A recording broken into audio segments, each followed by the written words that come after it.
What's up, guys, and welcome back to the Keegan and Company Podcast, a brand new episode that we're going to start rolling with as we speak. It's called the Spiral Up Diaries, which is essentially a video diary of all the things that we can help ourselves, I think, be just better people. I came across this concept. Actually, I don't know if I came across it or if I created it. I got a feeling that I might have created it, but I also might have stolen it from someone. I don't know. Anyway, it's in my brain. Essentially, what Spiral Up or spiraling up came from was like, when we're in like a really gnarly spot, a really dark place, and we can like spiral out of control. We attach to thoughts, we ruminate on thoughts, and it just gets out of hand and it becomes something that it wasn't even supposed to be.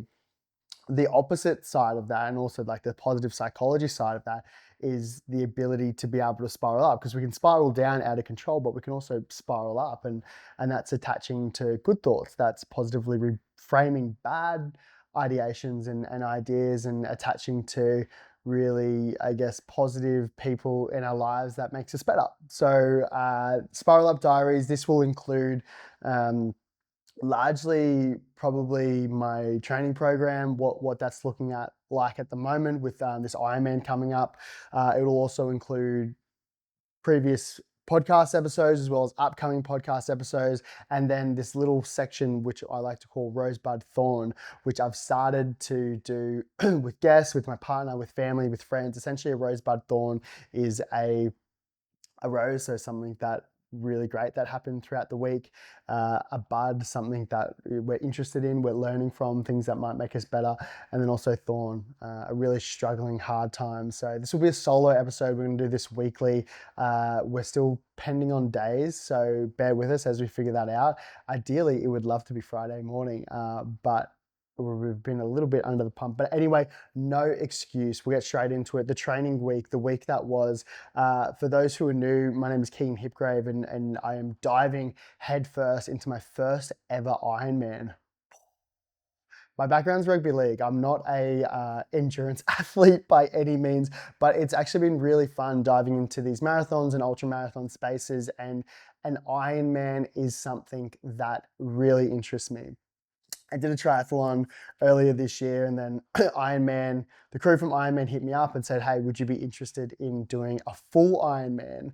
And I said, yep, say yes, and then figure out the rest later. So we said yes, and then we're going to do one next year. But in the lead up, we've got a 70.3, so a half Ironman in Busselton in Western Australia. So essentially that's a 1.8 kilometer swim, a 90k ride, and a 21k run, half Ironman. And it's actually good. Ironman's great training because I'm a bigger body. I probably weigh typically sit around walking weight around 98, 100 kilos, larger boy, but I've been training a little bit, so I'm now sitting about 96. So running competitive, like consistently, actually, it's hard for my body, hard for my joints, pick up a lot of injuries, but I'm trying to get weight down, and riding and swimming is actually really great cross training. So we are 10 weeks away. So come with us for the whole journey. We've got some incredible people coming up on the podcast with Craig Alexander, Crowe, who is my coach. He's a Kona, so Hawaii Ironman champion,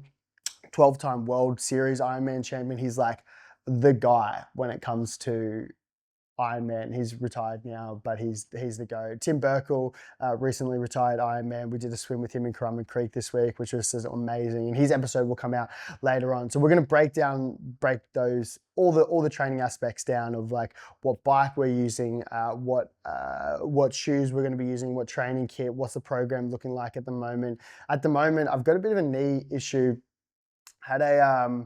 Had a ultra marathon a couple months ago, and it's outside of my knee. It's kind of like a tendonitis type setup. Too much load through knee, so went that into Sydney Marathon. So since then, I've just been dialing it back, spending a lot more time on the bike and swimming and rehab work, and just really diving into that, but pulling kilometers back. So the swims and the rides have been increasing. I actually recently got a Swift ride. If you're in the cycling world, Ironman world, you'd know that Swift is essentially like it's like an online platform where you can like race other people and race all different races and rides around the world. And so I could actually ride Busselton, Western Australia course, which I am going to do. But essentially the Swift Ride is the physical bike that has like a little bike trainer on the back, so you can just ride it indoors. So it's actually just, if you're watching this podcast and not listening to this podcast, if you're listening to this podcast and not watching this podcast, you'll be able to see this like beautiful little Swift behind me. Check it out on my socials because oh, it's so beautiful. I love this thing so much, which is amazing. In the podcast world, we had professional big wave surfer Mark Mathews on the podcast. If you have any thoughts about fear or wanting to overcome fear or how to overcome fear, this is your episode. It was gnarly. It was so incredible. Mark is if you just Google Mark Mathews, you'll be able to see all the crazy, incredible stuff that he's done throughout his life. He's from Maroubra, so Bra boy, grew up in a pretty gnarly time. He just thought it was normal, but for the rest of us, it's pretty crazy to see. He's told us about how we can overcome fear, and I guess like having fear as the forefront, but then working back from that and kind of putting yourself in the best stead to overcome those fears. So when he thinks, like, think big wave surfing, right? Like a big, scary, really intimidating thing, being able to work back from that. So he's like, he would do time in the pool being held under by a free diver so he could mimic being underwater for minutes at a time on no oxygen. He got a coach. He would just learn how to do the forecast and make sure he's in the best possible position mentally as he can. Breath work, meditation, overcoming his mind and his mindset. And yeah, I started to apply this to everything, right? Like doing an Ironman is scary. It scares the shit out of me. That and a 100K ultra, which I will do one day. But the Ironman really scares me. So for me, it's like, okay, well, let's work back from there. What does that actually look like? Let's get the best coach in the world, Craig Alexander. Let's talk to other Ironman in this space, Tim Burkle and some other incredible Ironman. Let's do the work. Let's get the bike. Let's get the goggles and let's get the shoes and let's just put in the work. And I think showing up every day is such an incredible way to actually see the progress. Don't get me wrong, you don't see the progress every single day. But when I first started swimming, like swim training a couple of months ago, I couldn't do a kilometer without stopping. I reckon I was doing like 100 meters stop, 100 meters stop, 100 meters stop. And now I can do 3 kilometers non-stop, which is hard. But it is incredible to look back and say, oh, wow, I can actually do that. This week, this Sunday, 5 p.m, we have Meg Martin. Meg Sutherland on socials, but Meg Martin essentially, she got married to Will, incredible couple. Meg is a High Rocks world champion. Again, she talked about how we constantly put ceilings on ourselves and how I guess we can break through those ceilings by doing hard things. And she's been doing some really incredible things in this space. She's got an awesome online training platform, which we do have a giveaway. So check out our social media, whether it's Meg or my social media. In the lead up to this podcast this weekend, we want to do this really incredible giveaway, it's just on social, so just go check it out. You'll be able to see that. Meg has an incredible social media presence, so being able to talk to her about the unfolding of that as well was really beautiful. Finally, Rosebud Thorn. Beautiful little concept. What would you call it? Let's just call it a theme, part of the episodes, bear with me. But my rose is just being back in routine. If you've been following me on socials, I've been on the road for the last bit over a month in my beautiful tube carrier, which I've essentially been living in for the last month. We spent a couple weeks going from the Gold Coast down to Sydney Marathon. Then me and my partner did 2 weeks south coast of Sydney, just surfing and working on the road, which was fun, but essentially just working in a camp chair. And for me, I love my routine. And then from there, we did an outdoor podcast with Dr. Jeff Wilson in the backcountry of Thredbo. One of the most incredible, gnarly experiences. That episode and YouTube short series is going to be going live in the next month. So just hit the subscribe button on YouTube so you don't miss that video, because it's honestly gnarly. Like, there was times where I thought we're on the edge of a cliff and I'm like, one step wrong, we fall, we die. And Jeff is just in such a cruisy, calm mood and super relaxed under pressure. And obviously that comes with time, but throughout that weekend, and then more specifically in the podcast, he talked about how he almost died 9 times, more so, but 9 times that he can vividly remember, where he probably shouldn't have made it out. And with the power of manifestation and faith, he was able to overcome that and just really dig deep. He had a gun held up to his head where the army guy, I think, somewhere in the desert, pulled the trigger and the gun jammed and he was able to get away. He was somewhere in Antarctica or Greenland, I can't quite remember, but essentially he was in this tent and his tent was going to fail at 80 knots. And this whole storm came through and the storm was at 70 knots. He was building a snow wall and he called all of his mentors because he had a satellite phone, which was able to get through. And he's like, what else can I do? Like, there's got to be something else I can do. And they essentially said, mate, you've done all you can. It's probably time to call your partner and get your affairs in order, because they didn't think he was going to make it through the night. And so he called his partner and was just like, Darl, like, this is what's happening. It's going to break at 80 knots. We're expected to go over 80 knots. I just wanted to let you know I love you and all the things. And the way he tells this story, it gives me goosebumps talking about it now, but she paused and she pretty much just said, you've put our family through so much. Like, there's no way you're dying out there. You get out of that tent, crawl out and build up that snowball and make sure you don't die. And for the next 36 hours, every hour he would get out and build up the snow wall so he didn't die. And on the 36th hour, he's punching the ground, pleading out to God, why are you doing this to me? I've been loyal. I've been a good servant of yours. I've been a good person. And then he curled up in his sleeping bag, ready to go, and the storm passed. Anyway, not that I'm going to ruin it for you guys, but check it out. It's amazing. So essentially, my rose is being back in routine. Long time on the road.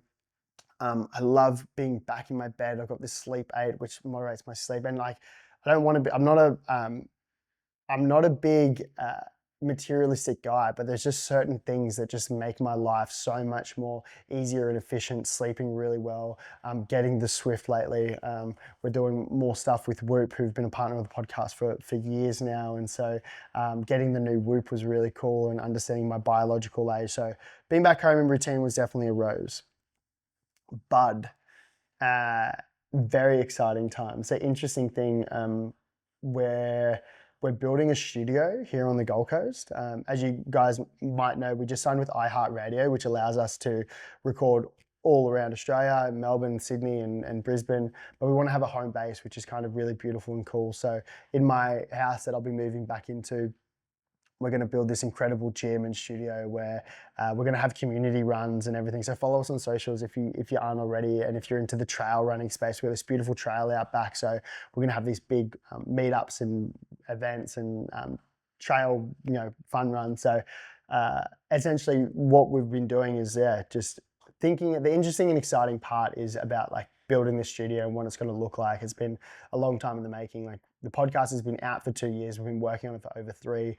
And so now we can kind of see this fruit and this exciting time of actually, doing it. So we went to Melbourne a couple of days ago just to get some inspiration and also do a podcast with one of the Melbourne Storm players who are playing this weekend in the semi-final. So building that out, and I think just stay tuned, because it's going to be incredible. And if you have any ideas on what you think it could look like, I'm kind of thinking like that. We're nature. We're from the Gold Coast. We've got the most beautiful beaches and hinterland and forests. So kind of want to be that nature, outdoor Austin look. But yeah, that's cool.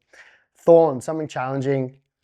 Last thing, I think being back and being on the road so much, it was good. It was busy. We were still working, but you miss that. How do I explain this?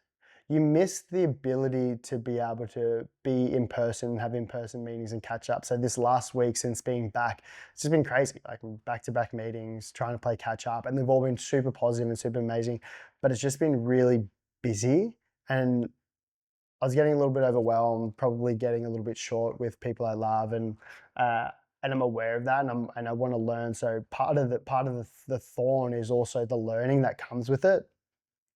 And I guess reflecting now on the learning that comes with it is also the ability to be able to be flexible. People talk about having morning routines, with the diaries and the journals and the ice baths and the spoons on your eyeballs and the cold water and the lemon and water and salt and list goes on. But then essentially when you get so locked into that routine and something changes where you have to go away, you have to do something, you're not the best person of yourself because you get so used to that routine. I'm a sucker for routine. I love routine, but I also think the ability to be flexible and have flexible thinking and fluid thinking is super important. And so, yeah, I think that was the biggest learning. And also just company you keep, love your mates, love your partners, love your family, tell them you love them. It was nice being away, but it's also so nice to be home. And I'm just so grateful for where we live. And I think the ability for all of us to really dial in and have awareness for those little things in life, I think it's just so beautiful. I'm very fortunate enough to have the most amazing, family and partner and friends. And yeah, it's a beautiful time. But anyway, that is the very first episode of the Spiral Up Diaries. If you guys enjoyed parts of that, or if you want to hear more of certain things, drop a comment below or shoot me a DM. I'm the one behind the social media page, so everything that you message comes to me. So shoot that through. I'm really keen to get to know you guys and do more in this space. And yeah, if you've enjoyed any of our podcasts, be sure to hit that subscribe button on Apple or Spotify, or especially YouTube. To be honest, that's the stuff that really helps us and allows us to grow and have just the most incredible guests and allows us to do this full time. That is the only favor I will ever ask from you. Enjoy the weekend, go smash it, and tell your mates you love them. Yeah,